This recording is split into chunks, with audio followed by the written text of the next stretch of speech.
안녕하십니까, 닥터 비트맨입니다. 네, 굉장히 암호화폐 시장에 현재 뜨거운 감자죠. 삼성전자의 갤럭시 S10에 암호화폐 지갑이 탑재된다는 소식이 발표된 이후에 암호화폐 뉴스를 말고도 일반적인 그냥 뉴스에서도 신문에서도 굉장히 많이 다루고 있는 이런 기사입니다.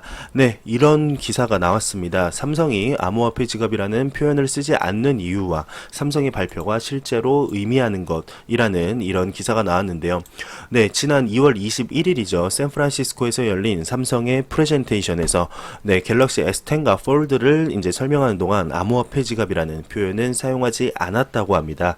그 대신 삼성은 암호화된 개인키 저장과 올인원 블록체인 플랫폼 녹스로 제품을 설명을 하였고, 이는 일부 사용자들을 또 혼란스럽게 했다고 합니다. 삼성의 공식 갤럭시 S10의 블록체인 튜토리얼을 보게 되면 삼성 블록체인 지갑이라고 불리는 녹스의 일부로 기본 암호화폐 지갑을 확인할 수가 있는데요. 삼성 블록체인 지갑은 새로운 암호화폐 사용자들에게 적합하고 단순하며 미니멀리스트하고 매끈한 사용자 인터페이스를 갖춘 비트코인과 이더리움 지갑을 보여주게 된다고 합니다. 그러면서 삼성이 암호화폐 지갑이라는 표현을 사용하지 않은 이유라는 부제가 나왔는데요. 업계의 한 임원은 CCN과의 인터뷰에서 삼성이 녹스를 자사의 암호화폐 지갑이라고 소개하지 않은 이유로 많은 사용자들을 쫓아버릴 수 있기 때문이라고 말했다고 합니다. 암호화폐에 대한 인식은 지난 2년 동안 많이 향상이 되었고, 특히 시가총액 8천억 달러 이상으로 치솟았던 2017년 말 이후로 더욱 향상이 되었다고 하는데요. 많은 암호화폐 투자자분들이 아마 이 시기에 들어오지 않았을까 생각을 하게 됩니다. 그러나 최근 1억 5천만 달러 이제 쿼드리가 CX 논란을 포함한 여러 스캔들이 암호화폐 부문과 자산군에 대해 이제 대중적인 이미지를 악화시켰다고 이렇게 얘기를 하고 있네요. 그러면서 보다 광범위한 잠재 사용자들에게 어필하기 위해서 이제 녹스와 자사의 암호화폐 지갑을 소개하기 위해 조금 더 이제 친근한 용어를 사용한 것이라는 이론을 세웠다고 합니다. 삼성이 녹스를 출시하기 위해 택한 접근법의 또 다른 동기는 향후 몇 개월 안에 플랫폼에서 블록체인 관련 기능을 확장하려는 것일 수도 있다고 얘기를 하는데요. 갤럭시 S10 기기의 블록체인 튜토리얼은 보험과 같이 블록체인 기술을 다양한 분야에 적용하는 것을 소개를 하였는데, 이는 삼성이 블록체인과 암호화폐를 위한 여러 응용 분야를 검토하고 있음을 얘기를 한다고 합니다. 그러면서 이런 부제도 나왔습니다. 삼성의 갤럭시 S10의 암호화폐 지갑의 보안 등급은 이제 최고 등급이다라는 부제가 나왔는데요. 삼성은 엑시노스 9820의 PC와 이제 스마트폰에 잘 사용되지 않는 POF라는 이제 기술을 통합했다고 합니다. POF의 경우 특히 암호화된 또는 개인키를 보관하는데 이용이 되며 보안 침해가 발생했을 경우에 도난의 가능성을 없애준다고 하네요. 갤럭시 S10은 블록체인 방식의 모바일 서비스를 위한 개인키를 보관하는 하드웨어 보안 스토리지뿐 아니라 보안성이 높은 삼성 녹스가 내정되어 있다며 기사를 마무리하고 있습니다. 정말 삼성전자 갤럭시 S10 제 나름대로 이제 준비한 좀 이렇게 말씀을 계속해서 드린 이번 연도 빅3 이벤트 중 한 개이죠. ETF 벡트 삼성전자 암호화폐 탑재. 그중 3개 중에 하나는 지금 이루어졌습니다. 정말 암호화폐 시장에 많은 영향력을 끼치게 될 것이고, 다른 이제 그 뭐라 그러죠? 경쟁사죠.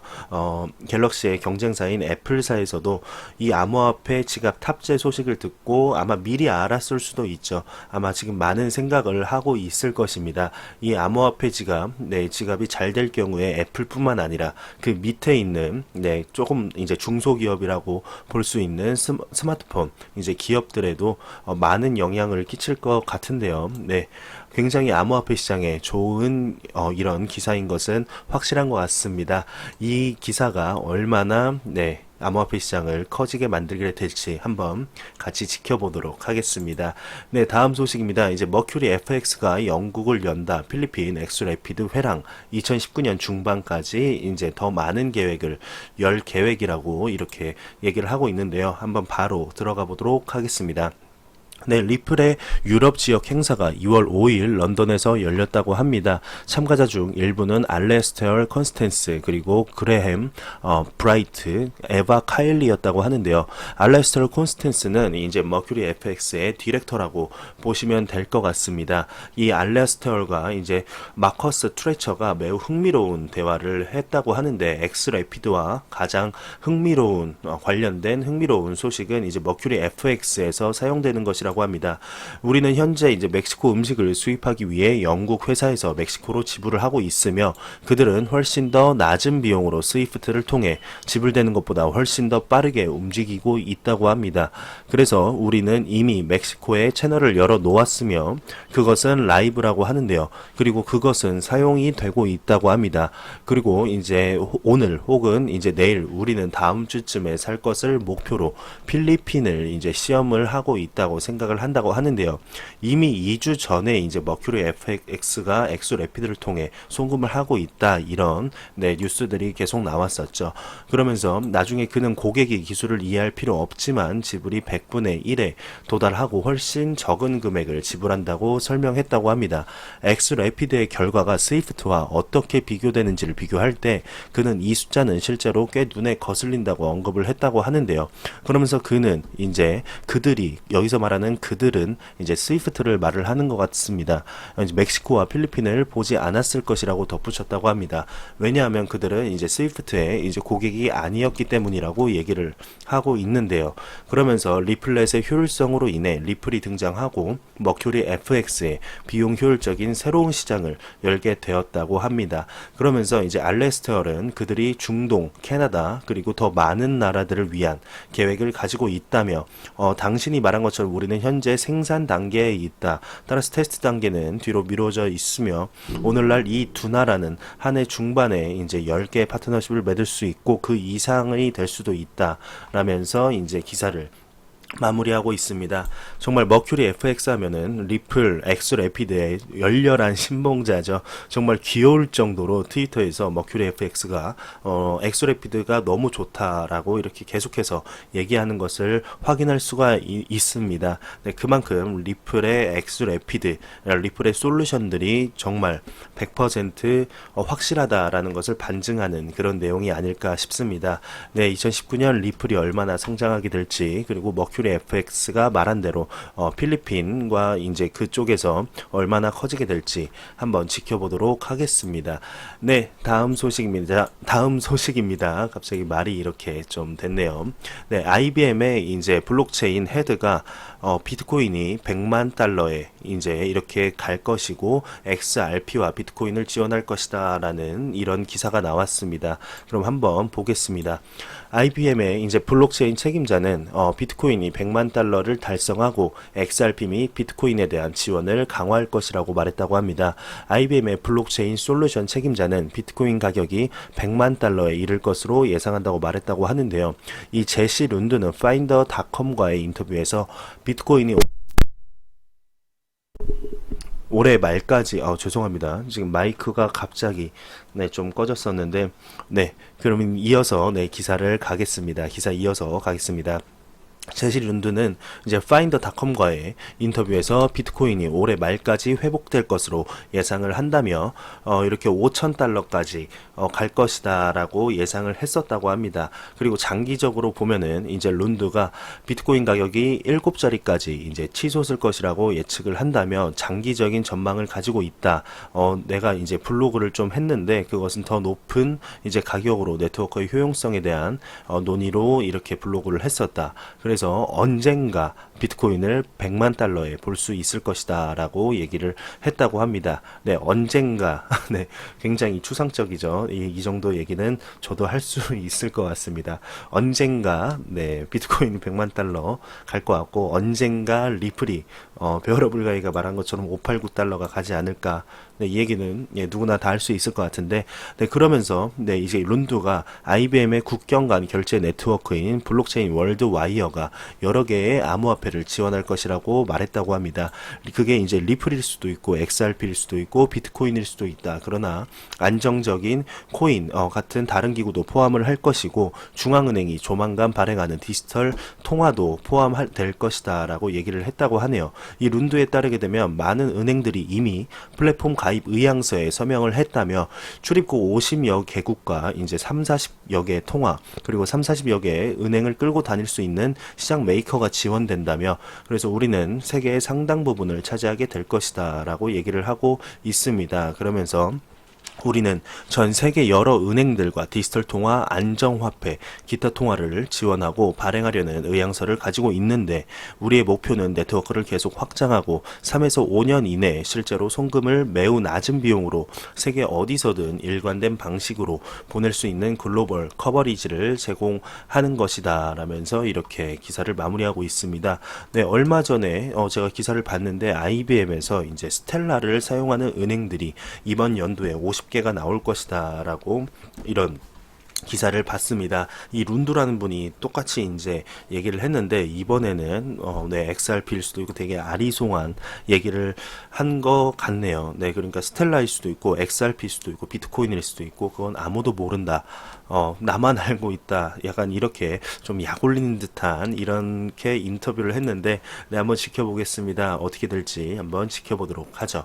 네, 다음 소식입니다. 네, 이거는 이제 중복되는 소식이니까 넘어가도록 하겠습니다. 네, 독일 유렉스가 디지털 자산 선물 상품 도입 계획을 하고 있다고 합니다. 미국의 암호화폐 전문 매체 더 블록은 지난 21일 독일 파생 상품 거래소 유렉스가 비트코인, 이더리움, 리플 등 디지털 자산에 묶인 선물 계약을 시작할 계획이라고 보도했다고 하는데요. 유렉스는 지난 1998년 도이치 베르제가 설립한 파생 상품 거래소입니다. 특히 유렉스 클리어링은 490억 원 유로, 한화로 62조 5176억 원의 규모의 담보 대출을 관리하고 매월 12조 4600억 유로, 한화로 1경 5900억 원. 네, 1경이란 거를 기사에서 되게 처음 보는 건데요. 네, 이만한 어마어마한 상당의 금액을 처리하는 것으로 알려졌다고 합니다. 이런 어마어마한 거래를 하는 이 기업에서 이렇게 한다고 하는데요. 도이치 베르제는 지난 2017년 12월부터 디지털 통화 선물 상품 도입을 고려 중이라고 알린 바 있는데 현재 언론에 따르게 되면 이는 개인 및 기관 투자자가 기존의 비트코인 투자에 대해 보호를 받거나 가격 하락으로부터 오는 손실을 최소화하기 위한 방안이라고 하네요. 또 지난해 9월에는 분산 원장 기술인 DLT와 크립토 자산 및 새로운 시장 구조를 말이 계속 이렇게 더듬어지네요. 네, 새로운 시장 구조를 담당하는 부서를 설립하여 금융시장 인프라에 미칠 수 있는 잠재력과 기존 제품을 향상시킬 수 있는 새로운 제품 모색에도 집중하고 있다고 합니다. 그러면서 지난 1월 블록체인 기반 증권 대출 플랫폼과 관련해 상당한 진전을 보이고 있다며 발표를 했다고 하는데요. 해당 플랫폼은 올해 상반기 출시 예정이며 현재까지 6개의 은행이 이 플랫폼 가입 계획을 밝힌 것으로 전해지고 있다며 이렇게 기사를 마무리하고 있습니다. 정말 전 세계적으로 지금 암호화폐, 블록체인 기술을 제외하고요. 네, 그냥 암호화폐만 그냥 봤을 때도 지금 많은 전 세계 국가에서 이렇게 제도권으로 들어오려는 노력을 하고 있습니다. 참 아쉬운 게 우리 대한민국만 제외를 하고요. 이렇게 하고 있다는 게 참 아쉬우면서 좋으면서 씁쓸하네요. 네, 아마 이 영상을 보시는 시청자분들, 구독자분들도 저와 같은 이제 이런 생각이시지 않을까 싶습니다. 참 우리 대한민국에서도 암호화폐에 관해서 규제를 좀 풀고 이렇게 일자리 창출도 하고 이렇게 좀 했으면 좋겠습니다. 참 정말 아쉽습니다.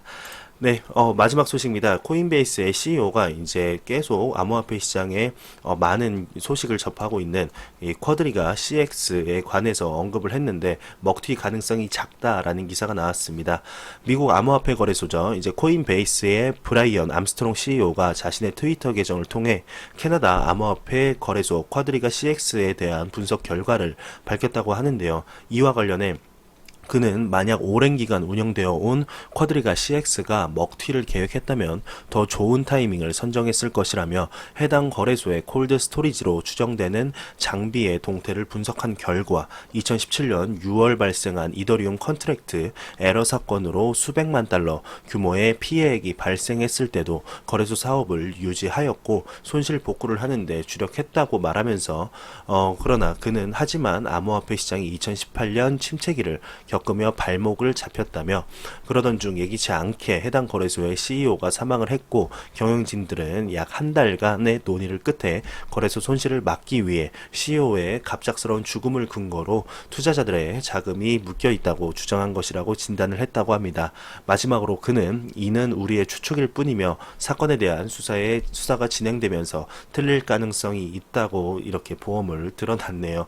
네, 본인의 생각은 이렇지만 그렇다고 내 생각이 다 맞는 것은 아니다라고 이렇게 얘기를 하는 것 같습니다. 정말 쿼드리가 CX 지금 많은 암호화폐 기사에서 이렇게 다루고 있는 그 캐나다 암호화폐 거래소인데 참 어떻게 될지 기사가 나오는 대로 여러분들께 재빠르게 전달해 드리도록 하겠습니다. 네, 제가 준비해온 소식은 여기까지입니다. 영상이 도움이 되셨다면 구독과 좋아요 그리고 광고 한 편만 처음부터 끝까지 시청해 주시기 바랍니다. 이 채널은 오직 광고 수익으로 운영이 되게 됩니다.